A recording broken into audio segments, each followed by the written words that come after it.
Hello, students, and welcome to my channel English Classes with JB. तो आज जो poem हम पढ़ने जा रहे हैं उस पोएम का नाम है फायर एंड आइस और पोएट है रॉबर्ट फ्रॉस्ट। तो चलिए पोएम को समझने की कोशिश करते हैं। तो ये पोएम बिल्कुल एक छोटी सी पोएम है, बहुत सिंपल पोएम है दिखने में। सिर्फ 9 लाइन की है, लेकिन इस पोएम में बहुत कुछ इम्पोर्टेंट, बहुत कुछ गहरा एक अर्थ छुपा हुआ है जिससे हम लोग जानने की कोशिश करेंगे। तो चलिए पढ़ते हैं पोएम को। Some say the world will end in fire, some say in ice. From what I have tasted of desire, I hold with those who favor fire. But if it had to perish twice, I think I know enough of hate to know that for destruction ice is also great and would suffice. तो देखिए, some say the world will end in fire, some say in ice. तो यहाँ पर पहले ही line में poet कह रहे हैं कि द वर्ल्ड विल एंड, पृथ्वी का अंत होगा, पृथ्वी खत्म हो जाएगी। तो वो जो मंज़र देख रहे हैं वो एक भयानक मंज़र देख रहे हैं कि पृथ्वी नहीं बचेगी, पृथ्वी ख़त्म हो जाएगी। तो ख़त्म कैसे होगी इसके बारे में भी पोएट ने बोला है। उसके 2 रीज़न्स पोएट ने दिए हैं, पहले तो फायर और दूसरा आइस। तो पोएट एक्चुअली बोलना चाहते हैं कि पृथ्वी कैसे ख़त्म होगी, इस पर लोगों की राय अलग अलग है। कोई कोई कहता है कि पृथ्वी ख़त्म होगी फायर से यानी कि आग से, और कोई कहता है पृथ्वी ख़त्म होगी आइस से। तो कैसे ख़त्म होगी, तो इसको थोड़ा सा हम अगर लिटरली समझने की कोशिश करें तो हम जो ग्लोबल वार्मिंग है उसके कॉन्टेक्स्ट में समझते हैं। तो फायर, फायर यानी आग, आग अर्थात इस धरती पर बढ़ती हुई गर्मी, गर्मी जिसके लिए आप देख रहे हैं कि फॉरेस्ट फायर्स हो रहे हैं, कभी कभी वॉल्केनिक इरप्शंस होते हैं, टेम्परेचर्स कितना बढ़ गया है। तो अगर ऐसा ही चलता रहे तो एक पॉइंट ऐसा आएगा कि एक्सेसिव हीट, बहुत ज़्यादा गर्मी के लिए हो सकता है कि सारी दुनिया में आग फैल जाए और इस आग से सारी धरती जलकर खाक हो जाए। ऐसी पॉसिबिलिटी है, ऐसी संभावना है। और कोई कोई कहते हैं कि पृथ्वी का अंत आग से नहीं बल्कि पृथ्वी का अंत आइस से होगा। आइस यानी कि बर्फ़। बर्फ़ से कैसे होगा? जैसे टेम्परेचर्स बढ़ रहे हैं गर्मियों में, वैसे टेम्परेचर बहुत नीचे, फ्रीजिंग कोल्ड, बहुत ज़्यादा ठंड हो रही है सर्दियों में। तो ऐसा एक दिन आ सकता है कि हमारी सारी धरती ठंड से जम जाए, ठंड से बर्फ़ हो जाए, ठंड से वो एक बर्फ़ का गोला हो जाएगा। तो इस तरह से पृथ्वी का अंत होगा। ये है इसका अर्थ।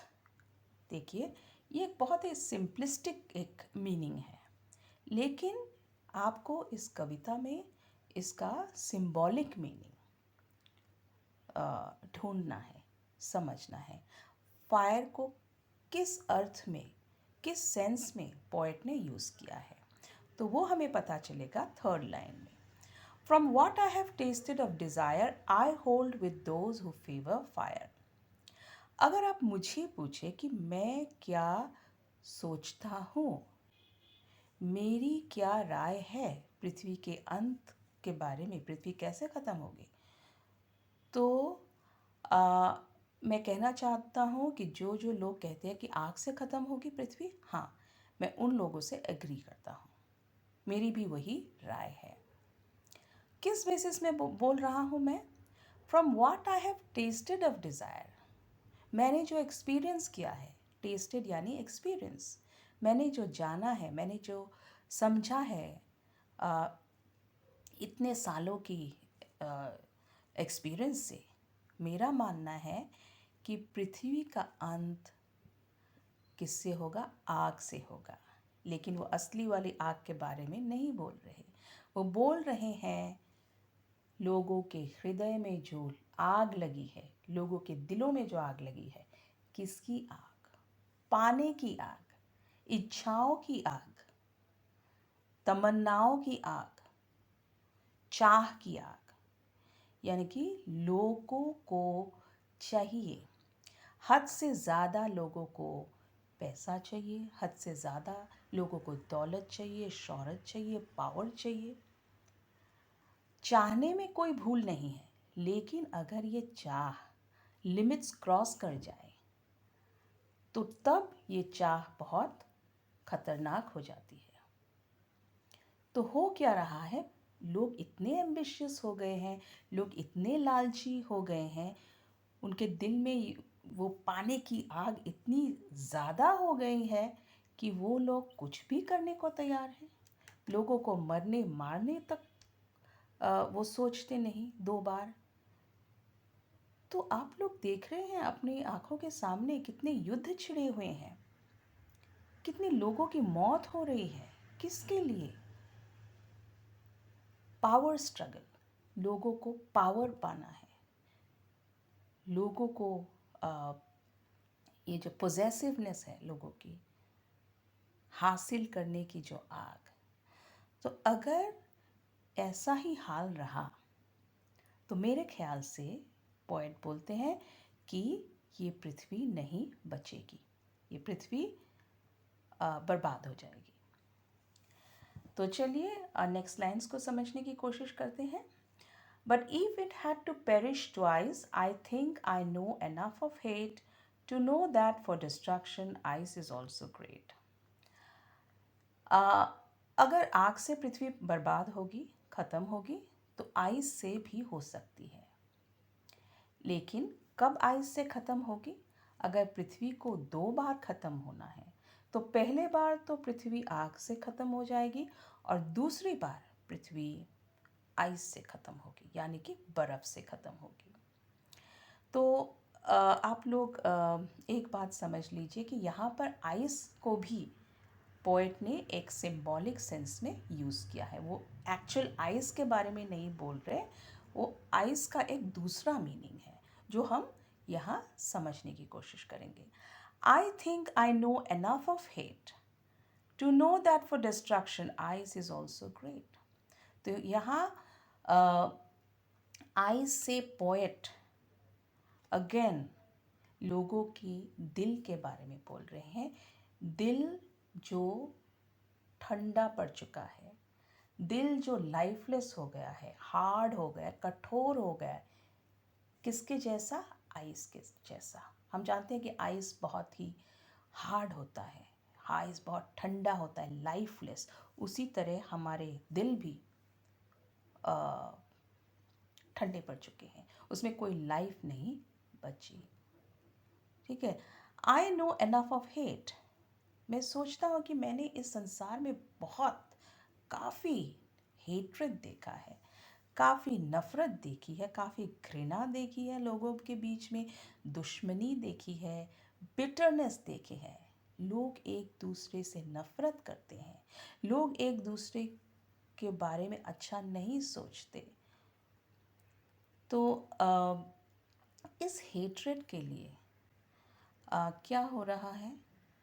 वो लोग सेल्फिश हो गए हैं, खुद अपने बारे में सोचते हैं, सेल्फ ऑब्सेस्ड हो गए हैं।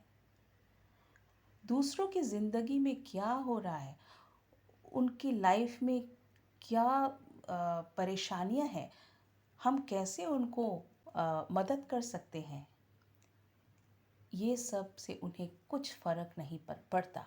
वो लोग इनडिफरेंट हो गए हैं, वो टोटली बॉदर्ड नहीं है कि दूसरों की लाइफ में क्या हो रहा है, उनका उनसे कुछ लेना देना नहीं है। तो यही है इंडिफरेंस। और ये इंडिफरेंस क्यों हुआ है? क्योंकि उनके हृदय में कुछ फीलिंग्स नहीं है, कुछ इमोशंस नहीं है। वो जो गर्माहट, फीलिंग्स की गर्माहट, इमोशंस की गर्माहट उनके दिल में नहीं है। उनके हृदय बर्फ़ जैसे कठोर हो गए हैं। तो इसीलिए मेरा मानना है कि पृथ्वी का अंत आइस से भी हो सकता है, लोगों के इंडिफरेंस से भी हो सकता है। एंड वुड सफाइस, आइस भी काफ़ी है पृथ्वी के विनाश के लिए। तो यही है पोएम का अर्थ।